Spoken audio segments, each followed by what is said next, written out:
दोस्तों, हाल ही में एक रशियन गर्ल और उसके वकील दोस्त के चर्चे न सिर्फ राजधानी रायपुर में बल्कि पूरे के पूरे प्रदेश में या यूं कहें पूरे देश में काफी चर्चित हुए थे। हुआ ये था कि इन लोगों ने एक बाइक पर जा रहे 3 युवकों को टक्कर मार दी थी। हालांकि अब ये दोनों पुलिस की हिरासत में है, 3 दिन की कस्टडी में है। अब इनको कोर्ट में पेश किया जाएगा और इन पर गैर इरादतन हत्या का जो मामला है वो दर्ज किया है, क्योंकि ये शराब पीकर असावधानी पूर्वक गाड़ी चला रहे थे।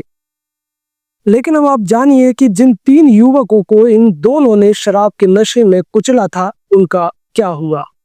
रायपुर वीआईपी रोड पर रशियन युवती की 3 युवकों को टक्कर मारने के मामले में इलाज के दौरान एक युवक की मौत हो गई है। मृतक अरुण विश्वकर्मा है। इसके अलावा एक अन्य घायल युवक ललित चंदेल की हालत गंभीर है। वहीं घायल नीलकमल साहू की हालत फिलहाल स्थिर है।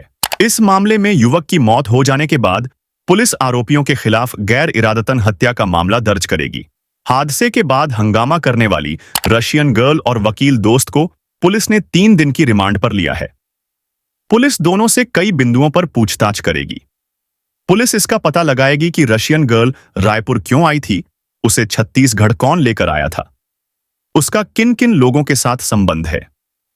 पुलिस से मिली जानकारी के मुताबिक रशियन गर्ल के पास टूरिस्ट वीजा है, लेकिन उसकी संदिग्ध गतिविधियों की वजह से पुलिस इस मामले में गंभीरता से जांच करना चाह रही है, जिससे युवती का रायपुर का लोकल कनेक्शन सामने आ सके। रशियन युवती 31 जनवरी को टूरिस्ट वीजा पर उज्बेकिस्तान से मुंबई होते हुए रायपुर आई थी। उसके बाद वो टाटीबंध स्थित एक होटल पर रह रही थी। इस दौरान 5 फरवरी को वीआईपी रोड स्थित बार में उसकी वकील के साथ जान पहचान हुई। इस बीच दोनों होटल भी गए। इसके साथ ही दोनों ने बार में जमकर शराब पी। फिर वे होटल के लिए निकल रहे थे। तभी नशे की हालत में लापरवाही पूर्वक गाड़ी चलाते हुए स्कूटी सवार 3 युवकों को टक्कर मार दी।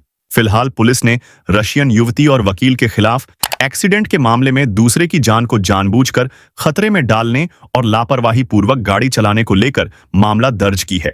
इस मामले में पीड़ित को गंभीर चोट पहुंचने पर कोर्ट आरोपी को 3 साल तक की सजा और 10,000 का जुर्माना लगा सकता है। तो इस रशियन गर्ल के तार जो है वो जिस्म फरोशी से जुड़ रहे हैं, जो कि इंटरनेशनल लेवल पर हो रही है। इसी के लिए इन्हें यहाँ पर बुलाया गया, लेकिन जो 3 युवक थे इनका कोई कसूर भी नहीं था और ये अपना काम करके लौट रहे थे और इन्हें इन लोगों ने टक्कर मार दी। और अब उस परिवार के बारे में भी आप सोचिए कि जिस परिवार का एक बेटा इस जो शराबखोरी जो जिस्म फरोशी की वजह से मौत के मुंह में समा गया।